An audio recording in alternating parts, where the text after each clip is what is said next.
আসসালামু আলাইকুম এভরিওয়ান। কাছের, দূরের, দেশ ও দেশের বাইরে যে যেখান থেকে আপনাদের ব্যস্ত জীবন থেকে একটু সময় বের করে আমার ভিডিওটি দেখতে শুরু করেছেন, সেজন্য জানাই আন্তরিক কৃতজ্ঞতা। আশা করি সবাই ভালো আছেন, সুস্থ আছেন, আল্লাহর হেফাজতে নিরাপদে আছেন।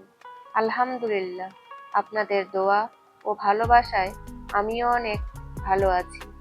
চলে এসেছি নতুন দিনে নতুন একটি ভিডিও নিয়ে। আশা করি আগের ভিডিওর মতোই এই ভিডিওটিও আপনাদের কাছে অনেক ভালো লাগবে। ভিডিওর শুরুতেই একটি লাইক দিয়ে ভিডিওটি ফুল ওয়াচ করার অনুরোধ করছি। মায়া ভরা সংসারে যারা নতুন এসেছেন, আশা করব চ্যানেলটি সাবস্ক্রাইব করে দয়া করে আমার পাশে থাকবেন। ইতিমধ্যে যারা এই কাজটি করেছেন তাদের প্রতি রইল আমার অন্তরের অন্তঃস্থল থেকে অফুরন্ত দোয়া ও ভালোবাসা।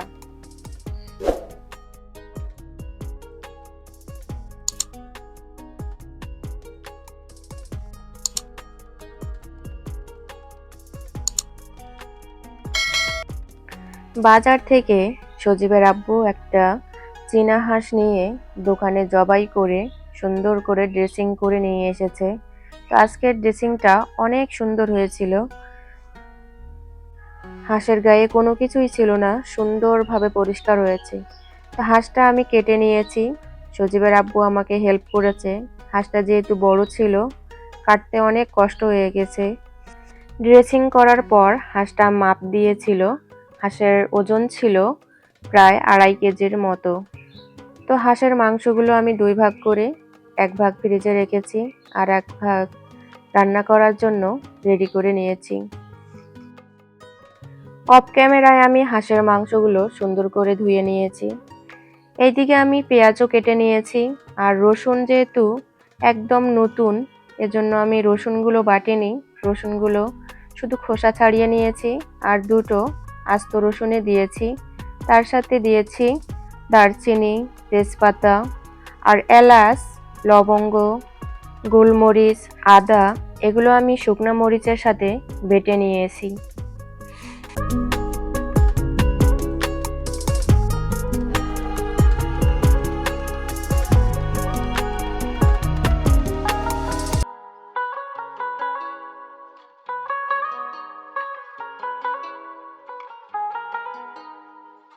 তারপর এখানে সয়াবিন তেল একটু বেশি পরিমাণেই দিয়েছি।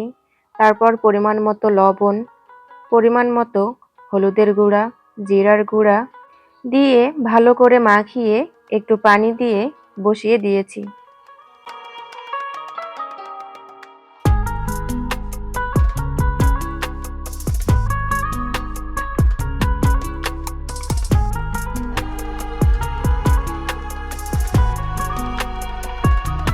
দেখতে দেখতে পবিত্র রমজান মাসটা শেষের দিকে চলে এলো।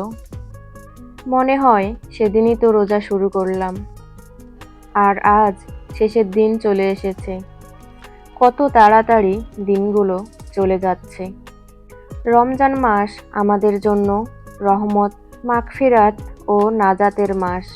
আল্লাহ যেন আমাদের সবার রোজা, দোয়া, ইবাদত কবুল করে নেন, এ কামনাই করি সব সময়।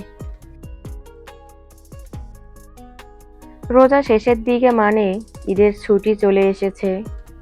এ সময় যারা বাইরে থাকে, বেশিরভাগ মানুষই গ্রামের বাড়িতে যায় নারীর টানে। সজীবের আব্বুও ইনশাল্লাহ গ্রামের বাড়িতে যাবে। আর আমরা 3 মা ছেলে এখানেই থাকবো। রোজার ঈদে গ্রামে যাব না, ইনশাল্লাহ কোরবানিতে যাওয়ার চেষ্টা করব। ঈদের আগে সব আপুদেরই মার্কেট প্রায় শেষ। অনেক আপুদেরই ভিডিও দেখলাম, মাশাআল্লাহ প্রায় আপুদের কেনাকাটা প্রায় শেষ। তো সবার মার্কেট দেখে আমার অনেক ভালো লেগেছে। অনেক সুন্দর সুন্দর মার্কেট করেছে আমার আপুরা। রোজার ঈদে যেহেতু গ্রামের বাড়িতে যাব না, সেজন্য মার্কেটে যাওয়া হয়নি, আর যাবও না ভেবেছি। আসলে রোজা রেখে ভালো লাগে না মার্কেটে। মার্কেটে গেলেই এত গ্যাঞ্জাম, কি আর বলবো। তারপরও করতেই হয়, যেহেতু বছরে 2টা আনন্দের দিন, রোজার ঈদটাই বেশি একটু মার্কেট করা হয়। তো এবার যাওয়া হয়নি। আমি যেহেতু যাইনি, সজীবের আব্বু আমাদের জন্য টুকটাক কিছু মার্কেট করে দিয়েছে। সব সময় দুজনেই পছন্দ করে মার্কেট করেছি, কিন্তু এবার আমি যাইনি, সেজন্য ও আমাদের জন্য ওর পছন্দ মতো কিছু টুকটাক মার্কেট করে দিয়েছে। তো সেগুলো আজকে আমি আপনাদের সাথে শেয়ার করব না, পরবর্তী ভিডিওতে শেয়ার করব ইনশাল্লাহ। সত্যি কথা বলতে কি, আমার সাদামাটা জীবনে তেমন কোনো চাহিদা নেই। আমি তেমন সাজগোজ পছন্দ করি না। সাধারণভাবে থাকতে, সাধারণভাবে চলতেই আমার অনেক ভালো লাগে। আর ছেলেদের কথা কি বলবো, ছেলেদের তেমন কিছু লাগে না, প্যান্ট শার্ট বা গেঞ্জি হলেই যথেষ্ট। আমার রান্না প্রায় শেষের দিকে, কষিয়ে নিয়েছিলাম, সিদ্ধ করার জন্য পানিও দিয়ে দিয়েছিলাম। এদিকে তরকারি হচ্ছিল, ঘরে অনেক কাজ করতেছিলাম। তো এসে দেখি ঝোলটাই অনেকটাই কমে গেছে। তো আমিও আর পানি অ্যাড করে ঝোলটা বাড়ালাম না, ভাবলাম এরকমই থাক, যেহেতু হয়ে গেছে। আর রমজান মাসে তরকারির ঝোলও সেরকম খাওয়া হচ্ছে না, সেজন্য এরকমই রেখে দিয়েছি।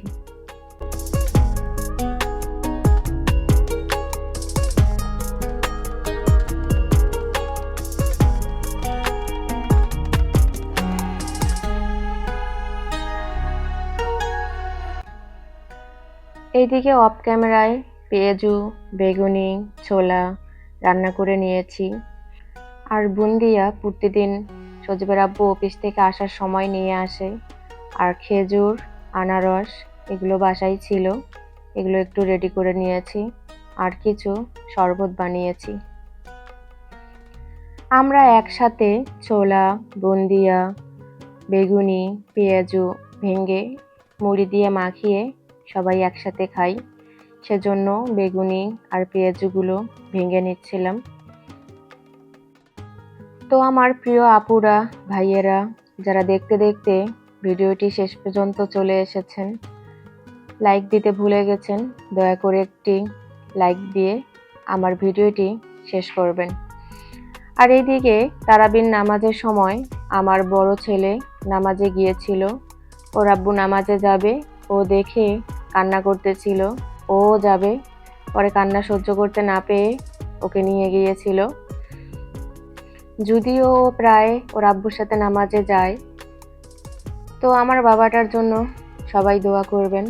ভিডিওর ভুল ত্রুটিগুলো অবশ্যই ক্ষমার দৃষ্টিতে দেখবেন। পরবর্তী ভিডিও দেখার আমন্ত্রণ জানিয়ে আমি বিদায় নিচ্ছি।